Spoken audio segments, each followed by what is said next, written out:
I'm not presenting anything specifically. I thought it would be more like uh, I will talk through everything that's gone through this Okay. journey, like a fireside chat, Okay. because things are changing so rapidly this time.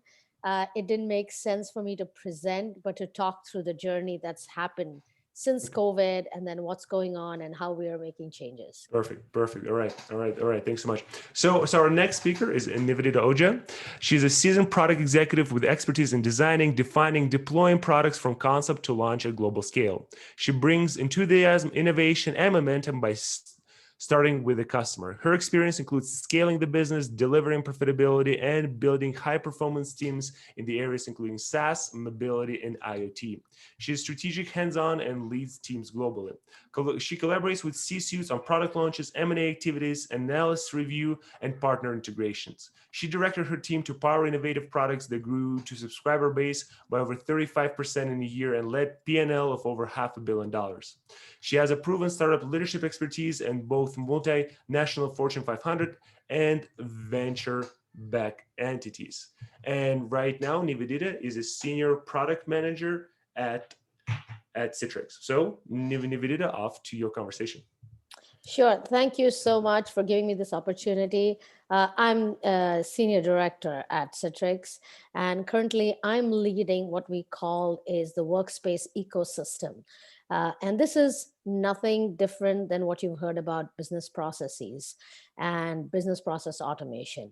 And let's really start understanding why business process automation becomes so important, given the fact that today that we're going through this COVID journey. uh, just kind of a little back off. If I understand, everybody is from AB, right? Because AB is a big customer of Citrix. So that's why this seemed to be very fitting for me to really have this conversation, because we know that AB is global. AB has got, I think, not only factories, AB's got distribution, different brands which are very well established and known. So Citrix's role really here is not just helping AB on a day-to-day business, uh, also in this new world that we are in. And this new world is all about working from home, working remotely. This has become the new norm. And this is going to extend even though the two vaccines are out. So I'll take you through the journey about what really happened and how AB can benefit from what we've been doing further. So in March timeframe, we got this whole COVID pandemic really hitting hard in the US, and we made the decision that every employee should start working from home remotely. Now, remote working was not an archaic thing for me or product management or product engineering or design, because all of us are working with global organizations throughout. So many days, like this morning, even though there was a power outage for me, I am up at 6 a.m. Before 5 a.m. because at 6 o'clock I am having conversation with my design team in Europe. And sometimes my meetings go a little late because I'm having conversation with China and India. And so for this reasons, I don't go to office anyway on a regular basis. I am working from home.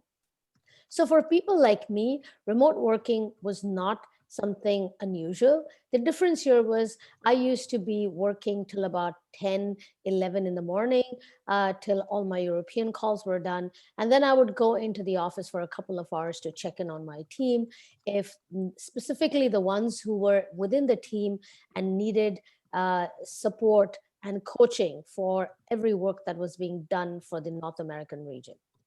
So for me or my team or most of product management and engineering, this was nothing new. This happened. The only difference now was 24/7, I was stuck at home. I was on a call from 7 a.m. to 7 p.m., which made it a little difficult because now work life balance became a big challenge for all of us.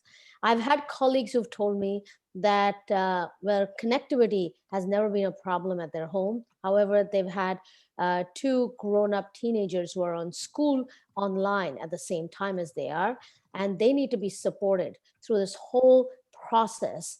And so she wakes up at 4 a.m., finishes all her emails so that at 9 a.m. she can walk off those emails and her kids can get online and get on school. So, what just happened was all of a sudden, it was not just us working, our families were also working, specifically the ones who go to school. Schools became online, we became online, and suddenly the family of four that used to disperse, or five, whatever it was, disperse by 8 o'clock to work, is now all of a sudden everybody is in the same space, everybody's trying to work, everybody's trying to make it effective.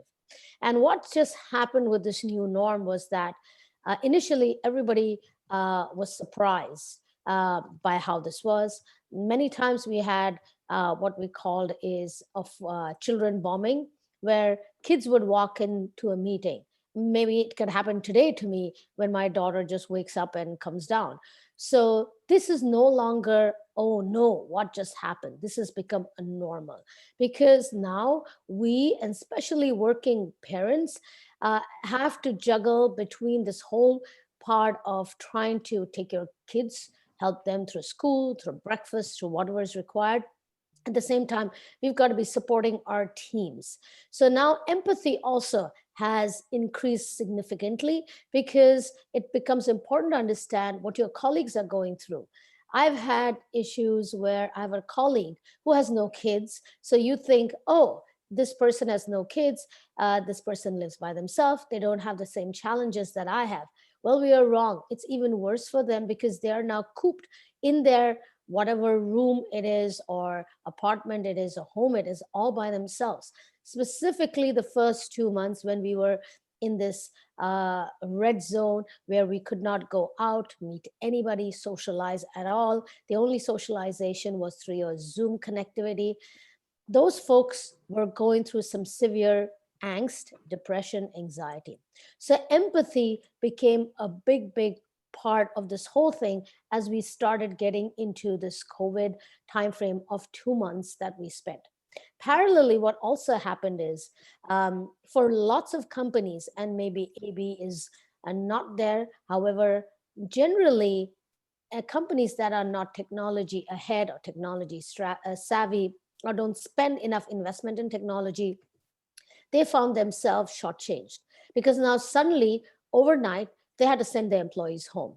So employees did not have, some of them were used to working from PCs at their work, did not have a laptop, did not have an office space at home, did not even have internet. And suddenly they needed to make sure that their employees who were sent home had equipment, had connectivity, and within 24 hours they had to unroll and unleash a whole set of applications, devices, security postures to everybody in the organization. So digital transformation literally happened overnight, and companies were scrambling to do this. In fact, there are many companies, specifically in finance, in retail, in food industry, who do not have a remote working home strategy also as part of their board. So almost like 40 to 45% companies have no idea what remote working is. So there is 40 to 45% of Fortune 500 companies that had to figure out what that means, and their board members had to figure out what that means. So suddenly digital transformation happens. Everybody who was on-prem, they needed to move to cloud, because that was the only way to scale and get everybody accessing devices, applications, and security. Now, working from home, security becomes even more paramount. So it's not just about VPN. It's a lot more postures that we started at Citrix, since we already had it. We have data protection, data leak protection. We had multi-factor authentication.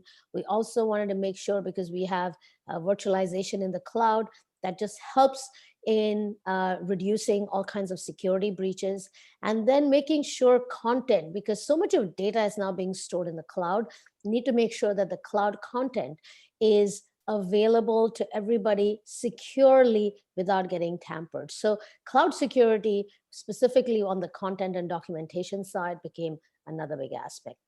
So when we went through so we saw a spike in March, April timeframe, where we had to make sure all our employees or our customers, they were all ready to go remote, and they had devices, they had applications, security postures, and they could scale fast. And scaling here, we're not talking about 500, we're talking about 10,000, 20,000. in companies such as GM, which has 300,000, or Amazon, some parts of these companies, they were working remotely or they had access. However, the warehouses did not have access to technology to the same way that we had access. So suddenly certain aspects or certain parts of the company needed to be suddenly digitized or connected all over again. So this was a new growth spurt that we saw. In fact, technology stocks actually were doing extremely well. Then we came to a period where it was the June, July timeframe, where there was a lull period where suddenly now everybody started kind of getting used to it. Everybody thought it was a couple of months, and maybe by August, we'll be getting back to work. In fact, at Citrix, we even started planning of coming back to work. So the next big thing that started happening was, if when people start going back to work, it means we need to make sure that the safety and security of the employees are there. And so we need to provide PEP equipment, need to make sure that mask sanitization, all these aspects of getting somebody to work is put in place. Now, while we were in this lull period, companies also continue to do business. What does that mean? That means new hiring was still happening, employees were still leaving, and employees were joining new companies. People were getting pregnant, so parental leave was still happening. Somebody was adopting, so parental leave was happening. And there were folks who just needed to suddenly take care also of their senior parents. So all of that required HR and IT to come up with what we call HR and IT self-service. Now, since we are all working remote, I cannot any longer go to office and go to the help desk and say, hey, here's my device, or go to my HR and say, there was some issues, or I'm adopting, I need to know what documentations are required, or I'm getting a new child at home. Can you tell me what support the company provides? All this had to be done remote. So self-service became a new norm, and self-service became a really, really important part of it. And in fact, as part of my workspace business process automation, currently what I'm building is integrating various SORs, whether it's Workday, whether it's Sharewell, whether it's ADP, getting all kinds of HR and IT services into our platform and creating processes that are simple, easy for employees to go into self-service. So if my password has expired, normally I would try to do it. If 2-3 times it didn't happen, walk down to the help desk below and say, hey, it's locked, can you help me? Now that possibility is not there, so we need to figure out how to help. So also notifications, if you notice, have increased significantly. You get notified way ahead of time, almost a month ahead of time, that your password's going to expire. You also get new, at Citrix, we've been adding new security postures. We're just moved from Symantec to Okta. So now it took everybody a long time to roll out all of these self-services. So suddenly, even the remote service that IT was providing, you had to go get into a Calendly kind of app, and you had to go and schedule yourself up on those apps so that somebody could help you during downtime, so that you could start working with applications. Because there was a time where suddenly I could sign into my Outlook, but I could not sign into my Microsoft because we had some changes in the password setting and the password nomenclature. So all of this suddenly now needed self-servicing. Today, I've got my child whose medical information needs to be changed. Previously, I could have just walked to the office, gone to the HR, and dropped it off. Now I have to do everything online and make sure everything happens much more efficiently and easy. There were questions that are coming to me regarding those documentations. I have questions. Everything needs to be streamlined now even more. So self-service is the new norm. And self-service is going to be even more prevalent, because what just happened is, with elections in the US, in other countries, there were their own cultural holidays. Like in India, they had Diwali. So keeping all of this in mind, suddenly there's been again a surge of COVID. And at Citrix, while we were supposed to go back to work, we've made a call that until next August, we're not going back to work, even though 2 vaccines are on its way. The point here being, nobody knows what's happening. Things are changing so rapidly. Every day it seems positive, then we go negative. So it's becoming even more important that we take this digital transformation in a very smart and a very rapid, agile way. So digital transformation is happening. And I'm just going to stop over here and let everybody ask me questions. So the big 3 things is digital transformation is happening, and we need to be very agile, very nimble in figuring out what is it, the tools that we need to provide for our employees. The second part of it is empathy. Empathy is extremely important at this time. And the third very big thing that's coming out is well-being of us and our employees. So our companies are also trying to build well-being toolkits. For example, I just got a pack of color pencils and a book of coloring to help me keep my sanity as I'm juggling between work, talking at speaking engagement like this, or even just dealing with my child's homework. So trying to juggle all of that, I need to keep my sanity. At the same time, companies are also encouraging everybody to start taking up new hobbies. And we're setting up company, what I call is social time now, where we bring our employees together and we start discussing what is it that we've been doing which is not work related. Keeping work aside is really important, and really making sure the mental well-being of our employees is paramount. And when I mean employees, it is everybody from the line manager to the person who is stocking up the beer in AB, or anybody who's doing technology. It's across the board. Everybody is suffering and everybody's feeling the pain, because we tend to forget that somebody who's in manufacturing, or who's in a warehouse, or somebody who's at Whole Foods, remember, they are putting themselves at risk when they leave the home to get into an environment. There are other folks that they're exposing themselves to.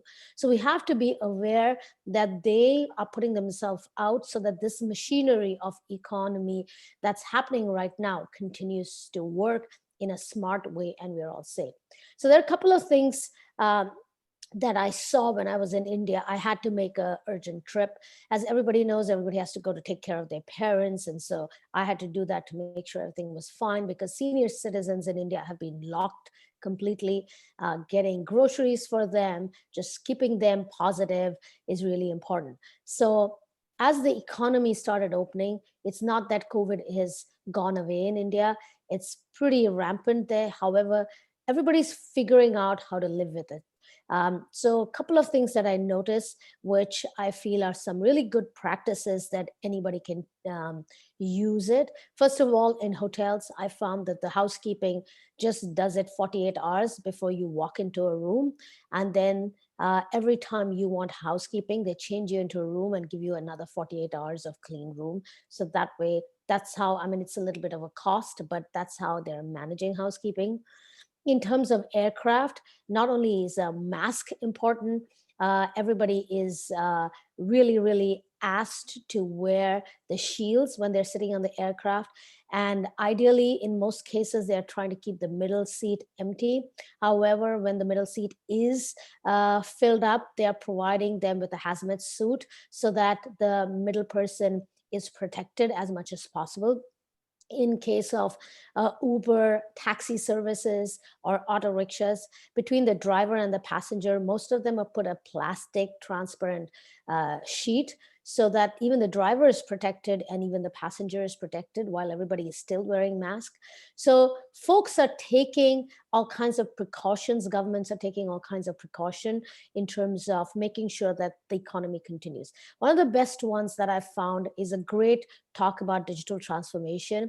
Was I had to go to Delhi for work, and since I had 4 days, just around October fifth or sixth, they started. So things were opening up slowly in India. It's not like they've opened everything, but one of the biggest mechanism of revenue for India is tourism, and visiting monuments like the Taj or the Red Fort is an extreme revenue generating. And this year they're hit, and this is the season, October to pretty much February, March, because that's the winter season, and most folks from the European or the Western world try to get to India when it's cooler months. And unfortunately, they're hurting. So what they've done is they've opened the monuments. There are no ticket lines. Everything is either you purchase online, or when you get into one of these monuments, there is a barcode right there. You scan your phone, and through barcode and mobile payment, you can buy your tickets. There are scanners on the way. You scan, so it's touchless. And it's think of IoT along with technology all being added together. And they are really, really very careful about how many people are allowed at any given time. They're monitoring. So when I was at Humayun Tomb, at that point, there were not more than 50 people in a space which is massive, which at any time normally holds about 5,000 people. However, I saw this amazing digital transformation that they've done with respect to allowing tourists to go and visit these sites. And everything was all on a mobile, so it's touch free. Nobody is touching anything, and it's very seamless. So I saw this as being a very amazing, innovative way. So it's really good to see how innovation is being spurred due to this COVID. And it's been quite exciting to see how such new aspects are coming in space, both from in terms of digitalization of our IT. So having said that, I will pause and let everybody ask me questions. So thank you, Nivedita, for giving a background of what is happening in Citrix. And I think one of the things that we discussed just right before you joined is that how do you actually balance the long-term transformation from your experience with the short-term goals, right? So a lot of executives are compensated on the quarter-to-quarter basis or year-to-year basis, and then now you come with the digital transformation or with the strategy of strategical change that will take several years to fully implement. How do you balance this expenses that you have to inquire now to actually make this transformation possible in the future? Yeah, it's a very good question. So actually, I will tell you, initially, when we used to talk to our customers, specifically majority tend to be in finance, healthcare, everybody knew that cloud was coming and cloud is happening. And we've always said that it doesn't have to be a full on 100% cloud, depending on what your ability of risk and tolerance are. It's going to be some amount of hybrid cloud. So, for example, Workday or Concur or ServiceNow, all of these are new age applications, and they are 100% in the cloud. So if somebody wants to continue to use Windows 10 or Windows applications, and they still want to use something in the cloud, we at Citrix or anybody can continue to enable both the on-prem as well as the cloud. So now what happened with COVID is this cloud transition happened faster. Everybody had it in their organization that they wanted to go cloud. It's just that they were hesitant. And what happened with COVID is they needed to scale. And unfortunately, on-prem does not scale. You need to keep on having data centers everywhere, whereas cloud doesn't need data centers. You can just start scaling. You can start uploading your employees in Europe, in India, in Russia, in USA, all at the same time. Whereas previously with on-prem, you did region by region. So suddenly the CIOs realized that if they needed the companies to continue working, they had to move to cloud. So it was there in their strategy. It just got exacerbated and moved in earlier on the roadmap than where it was. So it just gave them boost, and they themselves realized that there's no other choice but to move forward with cloud. The other aspect is when you move forward with cloud is security. And so there are tons of security companies that are aware, specifically in IT space, that so much of data, employee data, customer data, and just your IP, everything is going to reside in the cloud. So there is a way of dealing with metadata, some residing in the cloud, some sitting in on-prem. So once you decide as a CIO which direction you're going to go, there's tons of flavors of cloud, on-prem, hybrid that you're going to get, whether it's a company like CrowdStrike or Viva. So there are lots of startups that are building this hybrid model. So introducing a hybrid model along with Google or AWS or Microsoft really helps in getting CIOs really making sure that they are not vulnerable, because that is their choice, that is their biggest concern.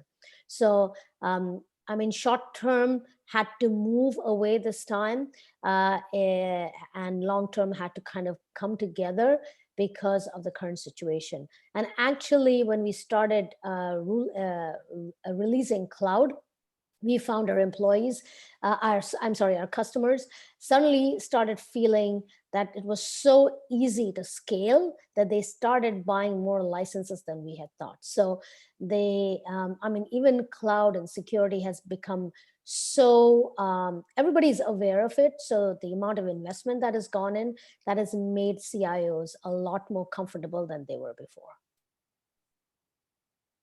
But what about what about like CIOs, and what about C-suite who is not fully ready for the transformation? How do you actually convince them that yes it is happening, but then at the same time they're not yet fully there? Obviously the majority of the people kind of understand that we're in the situation where we need to move, but how do you actually convince people who are not yet there, who are not really ready yet to spend the budget?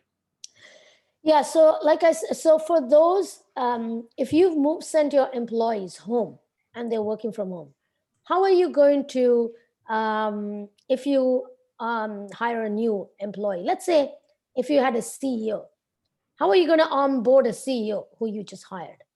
The CEO is not going to come to the office, and the VP of HR is not going to come to the office just for the two of them to do the onboarding. Every onboarding has to happen from home, remote. And that really is the story today. We've got 2 new ELT members that just joined us, and all the onboarding had to happen from home. And even companies don't want to take risk of putting their employees through this problem of getting them to work, where the situation is so grim today. So in terms of the biggest place to start is business is as usual. It's only that the business as usual is not running from an office location, it's running from somebody's home. That's number one. So for order for business to be business as usual, you need to be onboarding, or when employees leave, you need to be aiding all of that from home. You need to be providing them tools, devices, and application at home. And you are not going to get somebody coming at home to do that. That would be impossible. And so that is the way the IT and HR self-services are the first ways to convince CIOs and the C-suite that business is as usual, employees are going to be hired and leaving. How are you going to support them? Thank you. Thank you. You know, I'm just thinking now about this top-down approach, because the clouds itself, it's not something which is like appeared in the COVID time. So it's known technology before that time, right? And also the example you bring to the table with this approach in India around the touristical industry, when like everyone started to use these barcodes and so on. This technology also was known before, but it's, coming us to the maybe discussion we had yesterday evening, that the digital transformation is driven by unhappy customers. So till the moment when your customer is happy, Hmm. without the cloud, Correct. it's fine. So if they become unhappy because they're Yes. missing something, so then demand is appearing. So from this perspective, I'm just listening to you and coming to the conclusion that it's so like top down approach, that is something which most probably will not work. So then how to convince someone who is happy enough to be more happy, than they are now? It's a bit I don't know if you had these cases in your past and your experience, or you also would be aligned with the statement that first you need to find someone who is unhappy with with the situation. So that's another good question. So, yes, so unhappy. So, first of all, what we have done at Citrix is our HR is the primary customer now. It's not our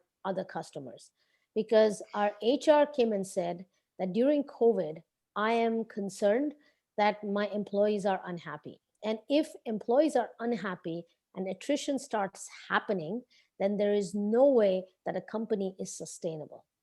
And so that was the modem of apprentice for us as the starting point.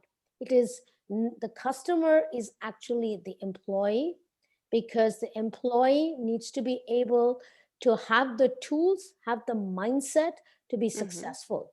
Because if the employee is not able to deliver, your customer will not be happy, because the employee is your customer at this point, and you need to deliver for your employee.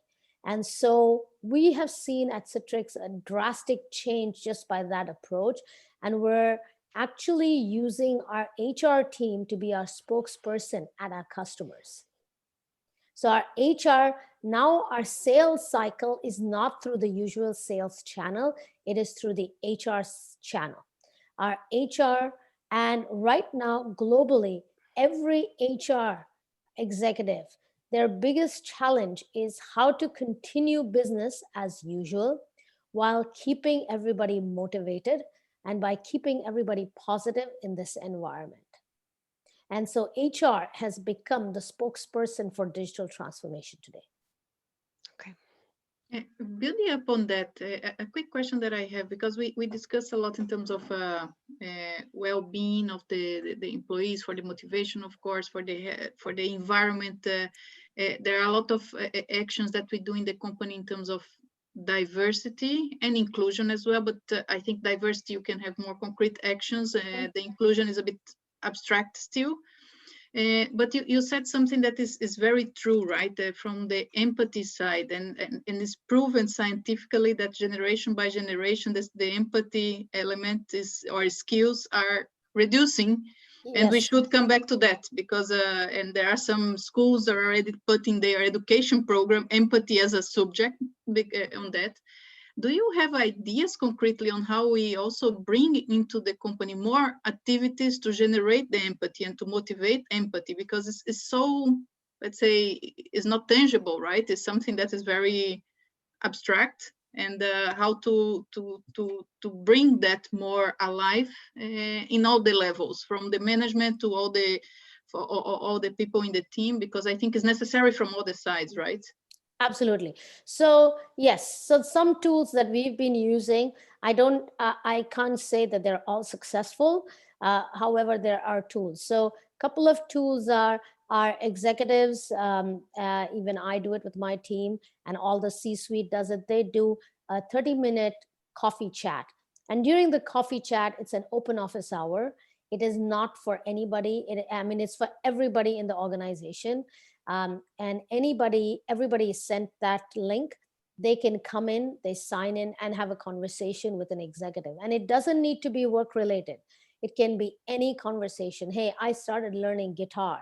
Oh, excellent. And I find myself being in a much better place during this time. Superb. I started, I've decided to cut my time for of work for 4 hours a day, because I'm finding it very hard to deal with my kids. Fine. whatever makes things working, and as long as work gets done, it's fine. So having a open coffee hour is extremely important. In my team, I have set up a weekly time with my team where it's a weekly meeting, but it's not to do with anything to do about work. It's more about checking on what everybody's going through. Um, and in my team, I will tell you, it was very, very interesting. I have one person who is stuck in India because of all the H-1B issues that we are facing. I have somebody who's got 3 kids who are in school, and he's trying to juggle work. And his wife is a nurse during COVID, so she's not at home. She's got to be in the hospital. And he's trying to get his school kids online. They're from 5 to 11. So he's trying to juggle his work day with his kids' school hours. I have somebody whose kids are out of school, they're in college. However, he just had bereavement and had to rush to be around his other parent who's now alone. So I've got all kinds of things happening. These are life. So every week, I just have a call in, check in with my team, and we don't talk about work. We're just having, we call it beer hour, and it's appropriate with you guys. Sometimes it could be a Stella, it could be a Corona, whoever, doesn't matter. But it is a beer hour. Everybody brings their own beer.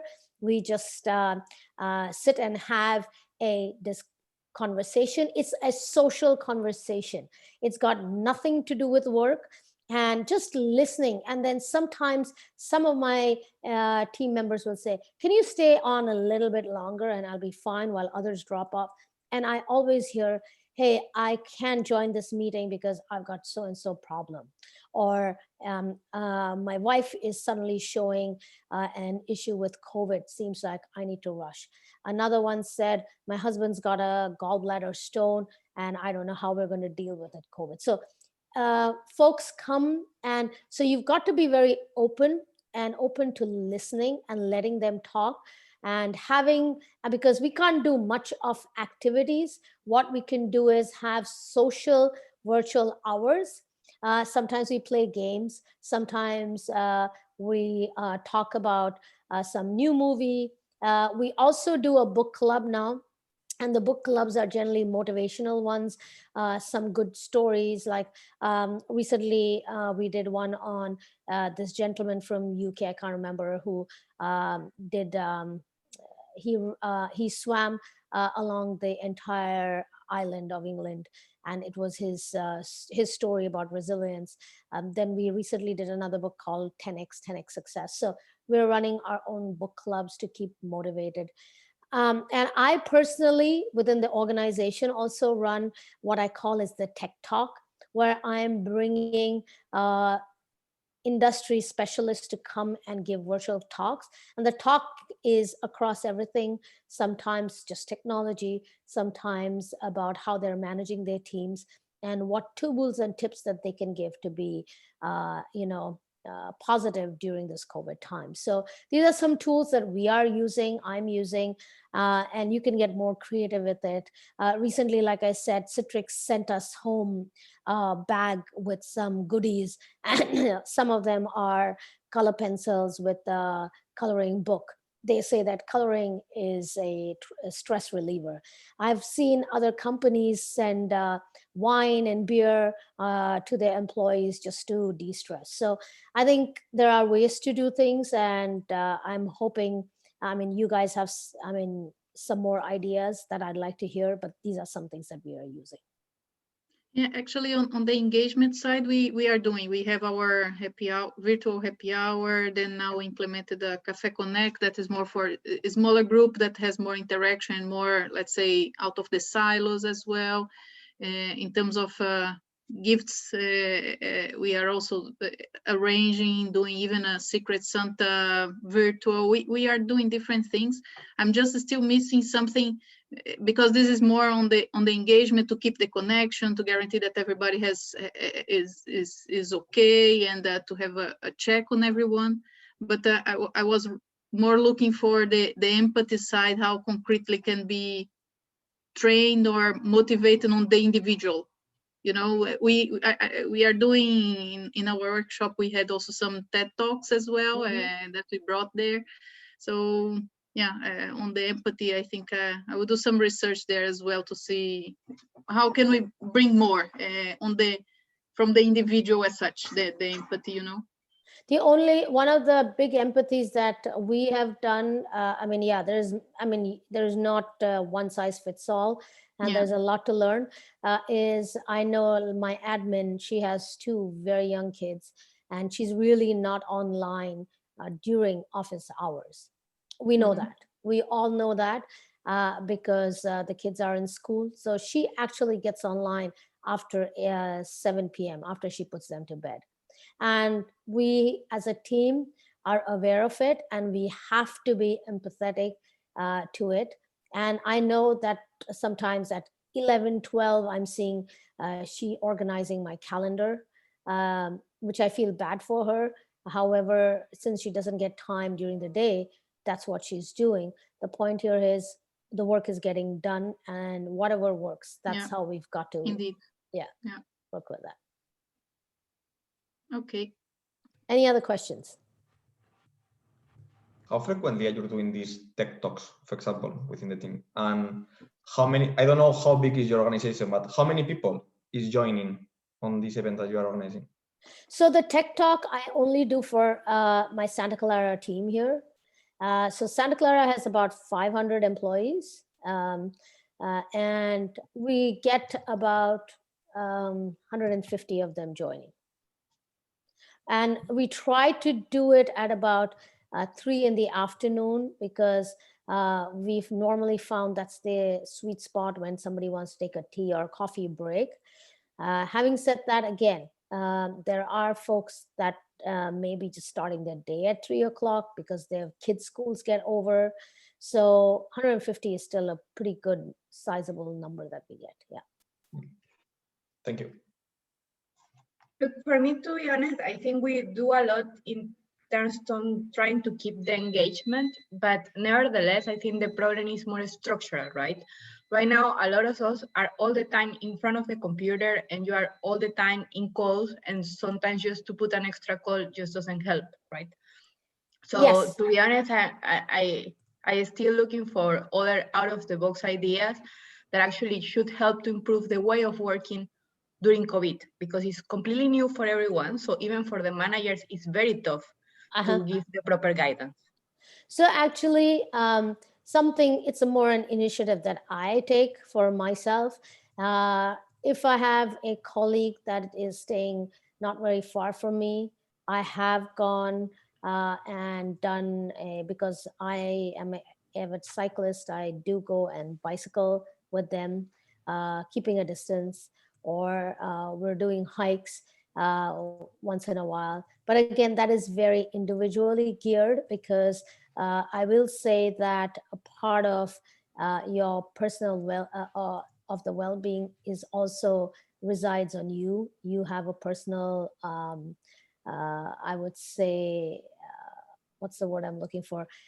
I mean, you have a commitment to your own self. I mean, companies can do only so much.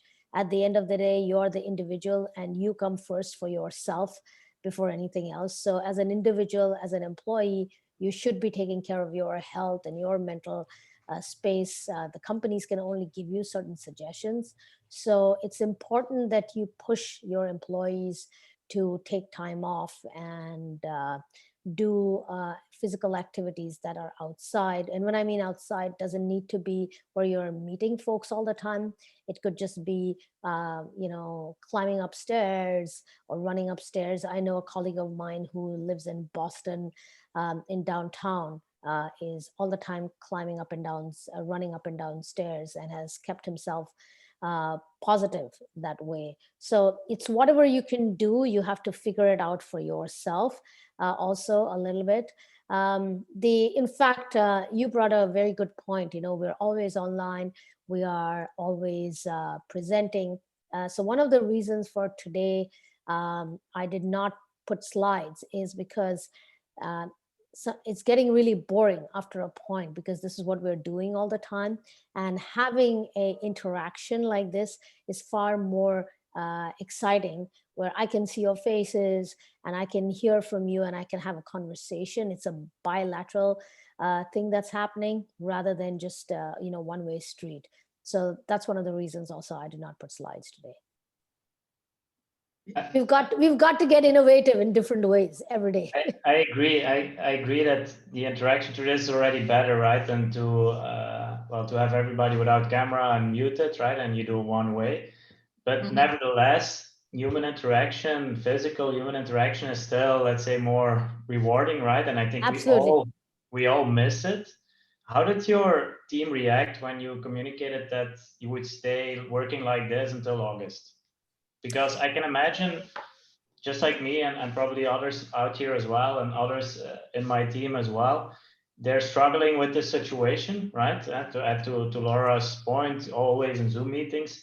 How did they take that? The fact that they now realize that they will be like until August in this, and how did you bring the message? I mean, everybody is mature enough to understand that really current situation doesn't support us going back. I mean, ideally, it's really important that we are safe. And I also told them very clearly, we are very lucky few ones who have the opportunity to have this call to work from home. When I was in India, I saw how there are daily wage earners who have no choice. If they do not go and get to the construction site, they do not get paid. That's how it is. And so they have to risk their lives every day in order to just feed their stomach. I saw that with nurses. I see the taxi drivers or the Uber drivers. If they need an income, that's the only way. So we are very, very lucky that we can get to sit from the comfort of our home. Yes, we don't meet folks, we meet them virtual. However, meeting folks and not knowing if tomorrow you're going to catch something and you don't know what the end goal is even more scarier. And when I was in India, I've had conversations with lots of folks with regards to this, and it is very nerving. In fact, some folks clearly told me that, I guess my life is not that important because I'm a construction worker. And that sounds awful when you hear it that way. It's like everybody is equally important. It's just unfortunately some folks do not have the ability to do what we have. So that's a part of empathy in a different way. And so I was just very clear communicating. I know it is disappointing. However, we're still very lucky that we're working in a hygienic environment that we are aware and we control, versus when we have to be going onto a construction site or in a hospital because there's no other choice. That helps. Thanks. About this digital transformation that we are experiencing now with the pandemic, and also the new way of working remotely, what do you think will happen when the epidemic is gone? Do you think we are going to go back to the point we were before? Do you think that will change the mindset of the people? So there are a couple of things that are coming up. First of all, because of digital transformation that's going on, even more innovation is coming out. Like I talked to you about the barcode. I mean, these are not innovation. Barcode was always there. Mobile payment was there. However, somebody's put it together in a very smart way so that it's a touch-free environment. So you're going to start seeing more of that touch-free environment going forward. The second big thing is, does everybody need to be in Silicon Valley? That's $1 million question being asked right now. Does everybody need to be in New York City? I mean, we can all work remotely now. I mean, there was the whole month that I was in India, I was still working. It wasn't that I wasn't, it's just that my location was different. Nobody knew where I was if they didn't need to. So this remote working will happen from anywhere now. So that's the next big thing. So also you are seeing more and more jobs getting posted without any specific location.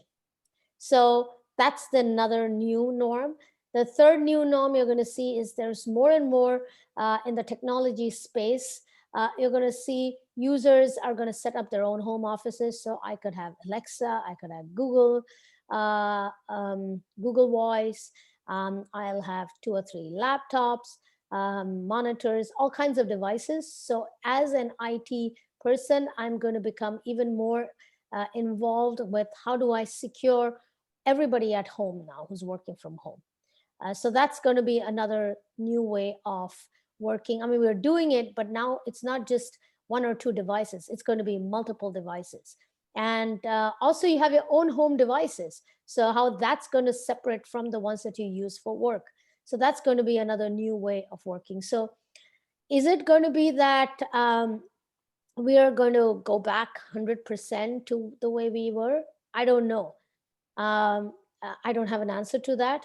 But I'm sure human beings are social animals, so we like to meet folks. So there will be some form of that. At the same time, everybody has figured out that, do I really need to be in a cram city to get work done? I'm working perfectly fine from a remote village or some rural area where I have connectivity and I've got air and wind and space to do things. So that's going to be like,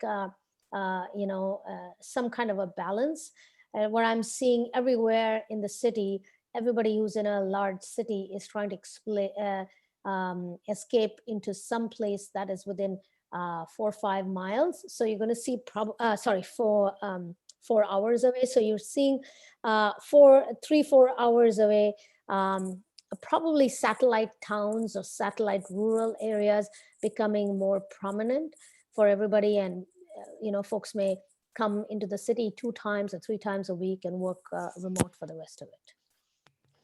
So Nivedita, a quick question on that, right? So what you said about the sort of like global talent and not having the location. So for the companies such as Citrix and the big Silicon Valley companies, it's a good thing, right? Because now they can reach the global talent really pretty much everywhere in the world. But what about those smaller companies? How do you think that the regional companies can now compete with the Amazons and Citrix and Microsofts of the world that pretty much are no longer tied to the United States? How can local companies compete with the salaries and the buzz that those bigger companies bring to the global level? How they can compete for the best employees? So here's what I say. It doesn't matter where you are in the world, good talent deserves good pay. So, and I've seen that when I've hired folks from other parts of the world, and when I bring, of course, the difference was I used to bring them into Silicon Valley. I did pay them exactly what they deserved and whatever was the norm at Silicon Valley. The difference now is that the person may not be in Silicon Valley and may continue to be remote. Having said that, that doesn't mean that you shortchange somebody if they are talented. So talent deserves to be paid, and it will continue that way. Otherwise CEOs would not, or C-suites would not continue to be, globally, if you look at it, no C-suite employees having a salary number that is very different, whether it's US, whether it's Russia, whether it's France, even Safaricom in Africa pays the CEO really well. So talent is there and talent will be compensated. Where the challenge is going to be is for things that are not niche. Yeah. And that's where the employee themselves will have to figure out how do they make themselves niche, and what is it that's going to keep them apart from somebody that's local or global. With that remote way of working, so do you see the impact of this way of working to the quality of what you're doing? Like, for example, are you still running the same amount of the projects with the same deadlines, targets? So do you see that it somehow impacted, like, the people working in a different time zones, in a different personal schedules, because they have to adapt their private life, and it's impacted somehow the projects or jobs or the execution? So do you see any correlations of this, or it's like, after, I don't know, half of the year, everyone made adapted to the situation, and it's running with the same speed, with the same quality, actually with the same value?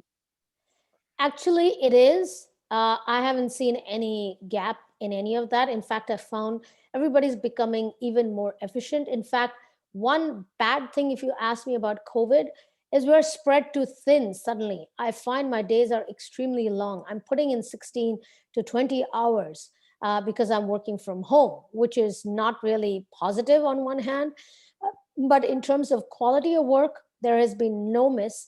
And remember, there are tools like Slack, Jira, and there are companies that are coming up like Loop that are all about distributed tools for distributed teams. So my team in Europe makes a comment on everything that I did in Jira. And next morning, I find the comment and I just go ahead and make the changes that is required. Or if there is something that I don't agree, I put a comment back and it works fine. So there has been no compromises in the quality of work or in communication. And there is also a little bit of a gap, overlap in terms of hours between us and them. So if there are some questions, I just Slack and say, hey, do you have 10 minutes right now? I wasn't sure what were you asking. Can we get this clarified? And immediately somebody will say, oh, how about 30 minutes later? Sure. And then you get a quick call on a Slack call and you're done. You've shared your screen, you've had the conversation, and everything works fine. So nothing, there has been no compromise in terms of quality, in terms of engagement, none of that. In fact, it's been very, very productive. Jose, you was going to ask something. Yeah, I had a question. Going back to empathy. So we talked about connection, being closer. I think we're doing some of that. We could do better, but I want to shift a little bit more to burnout, but sort of organizational burnout. So this is like an observation plus a question. Yes. I start seeing that the organization, our organization, and I'm talking to people in other organizations, that they start feeling burnout and empathy levels because of that reduce. Yes. Because people are on the edge completely. Yep. So are you going through that, and what are the challenges there, or experiences of tips? Because I see it more and more. Every month is worse than the month before. Yes. So in fact, Citrix initiated something called a company-wide holiday. So everybody needs to take a PTO in August for a week. And believe me, that was probably the best PTO that I took, because everybody from the CEO to every individual in the company was off. So there was not a single email. It was not like your usual PTO where you're the only one gone and somebody else is still at office and you still get emails. So it was the best thing that happened. And so company is realizing about this burnout issue. And so they have initiated this 1 week off again in August next year. In fact, majority of the folks are also gone this week for Thanksgiving, and they're gone the last week of December also. And initially, for me specifically, if I'm taking a PTO, I'd be like, why am I wasting it staying at home? Because I've never done that before. A PTO means I was always going on vacation. And now I found that taking PTO and staying at home was such a brilliant thing, because it just gives you the time to get out of this burnout mode and seem a lot more refreshed. So take your PTOs that you have, and it's very highly important. Some folks I know, like my admin, she has been taking PTO every 2 weeks for 2 days. She works for 2 weeks, and then the following 2 weeks she takes 2 days off. And because she has 2 kids, and she needs to recharge. She's doing like a 4-day weekend, and I noticed that she comes far better than before. So you're absolutely right that the burnout is happening. And like I said, the days are getting longer, and we're trying to do everything school, uh, schooling our kids, walking our dogs, cooking, cleaning, everything. So life's gotten really, really tough at this point. So absolutely, PTOs have been a big part of this, dealing with burnout. Yeah. And besides that, from the from the C-suite point of view, communication, interactions, tar how to like go for the targets and challenges, but keep in mind of these, just as a follow-up. So actually, our CEO David Henshaw has been doing, along with HR and our legal team, like a monthly reviews, and he's been kind of asking everybody to take time off on a regular basis. So communication to your team that we are listening and we are aware with respect to what's going on is very, very important. I mean, sometimes I'll be honest, on some occasions, some people speak and it sounds like a lip service than really what it is. I would highly encourage that have regular communications with your team, like you do if you do a QBR or interlocks. Have just a interlock and QBR just on a communication with your team in terms of targets and what's happening. And it is okay to reset targets if you're not meeting. I'll be honest, the business process platform that I'm working, um, the first time we launched with a lot of challenges, we got over the hump and released part of our product. The second PI, I've got everything red. There are reasons why it is red, and it's got nothing to do with the team. It's got entirely to do with technology. But you know what? I am not going to beat anybody in the team because it's red, because everybody I know is trying extremely hard. And there are some technological challenges. Till we don't solve that, we cannot um, uh, cross the boundaries and cross the borders. And right now, it's not like I'm not keeping my leadership informed. I've been telling them from day one, these are the gaps, and this will suffer if these gaps don't get um, resolved. And I just had a review with them, and I got the best feedback I got was, so we have a set of engineers that work out of a team in Ukraine. And he said, what's their mindset? I said, extremely frustrated. And he said, that's what I thought. So at least he understood and was very open to understanding what's going on. And so being communicative, being open, being transparent with your team is extremely important. Yeah, and then I would also add a couple things that we have been working with our clients. Is actually one of our psychologists that we've been working on. They said that the burnout has two components to it. The first one is the workload, but the other one is the motivation. Right? You feel burnout when your workload is greater than the motivation. So Yes. sometimes yeah. Please, you were going to say.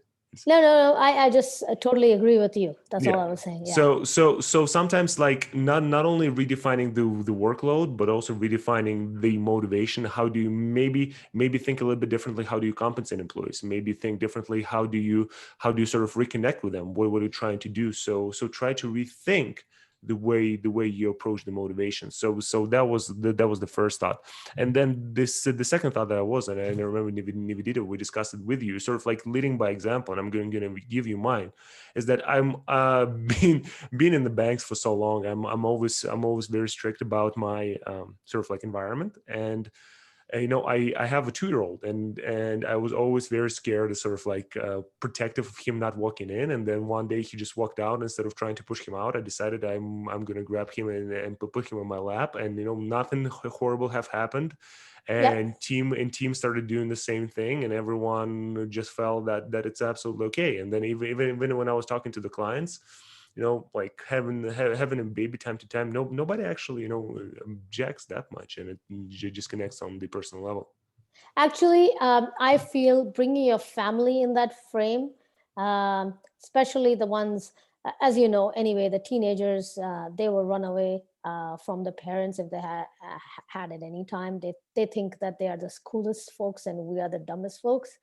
But when they are under that age where they want to be a part of you, I think it's perfectly fine. It also shows the empathy side of you. You're a human, you have a family, you've got kids, and you've got to juggle things. In fact, I feel sorry for the ones who are entirely by their own and single, and especially the young folks who got caught in this whole thing and are stuck at home, and they're unable to socialize. It's more harder for them. For us, at least, we've got family to go and lean back at the end of the day. While family can be hard, it's also, they are your strength at any given time. So, I mean, showing the human side of who you are is very motivating to everybody. Also, as a manager, when you do that, it shows your team that you're vulnerable, you have a human side, and it's perfectly okay.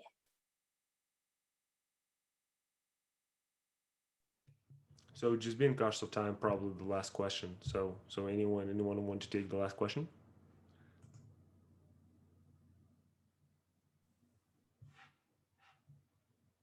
Come on, don't be shy, people.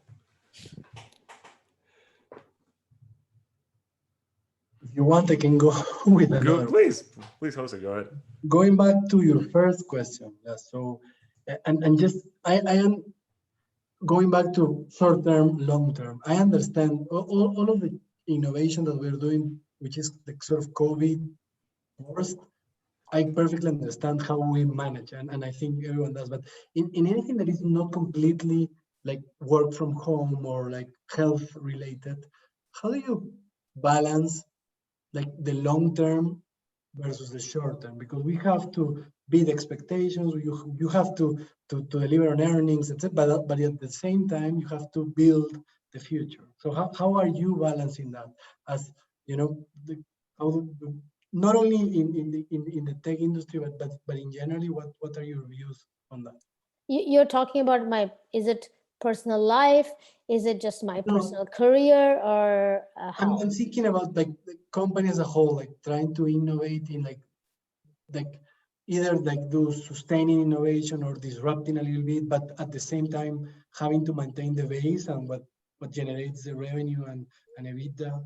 So actually, right now we're noticing, while we are doing innovation, pace of innovation, depending on where you are, it happens faster or slower. So, like I said, the one in India example, I saw the government needed revenue, they needed something, so they came up with something fast to deploy it.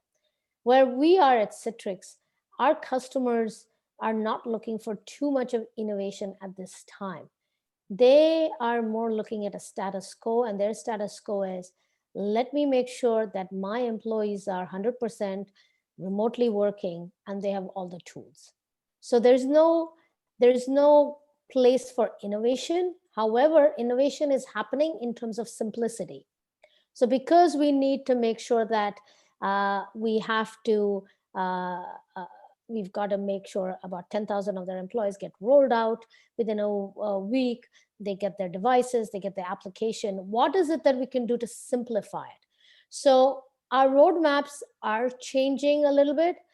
Having said that, a roadmap changing is more a tweaking and pivoting that product management always have to do. However, the larger strategy has not changed. So the umbrella strategy is cloud first, or umbrella strategy of continuing with business process automation. None of that is changes. What is happening is the process automation, which was focused on sales before, has become more HR focused now.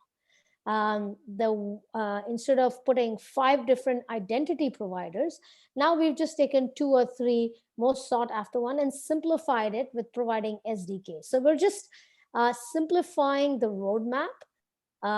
Having said that, we're not changing the direction as such. We're just making sure that the roadmap and everything to do with it is moving much more smoother and rapidly. That's all.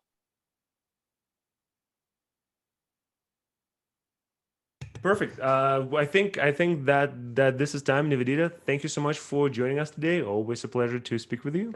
Thank you. And I really had a good time having conversation. And if somebody has any questions, yeah, you can send it through Irina or anyone in the Silicon Valley, and I can definitely answer them. Perfect. Thank you. Thank you, Nivedita, so much. Thank you. Thank you, and have a good day. Thank you. Bye-bye.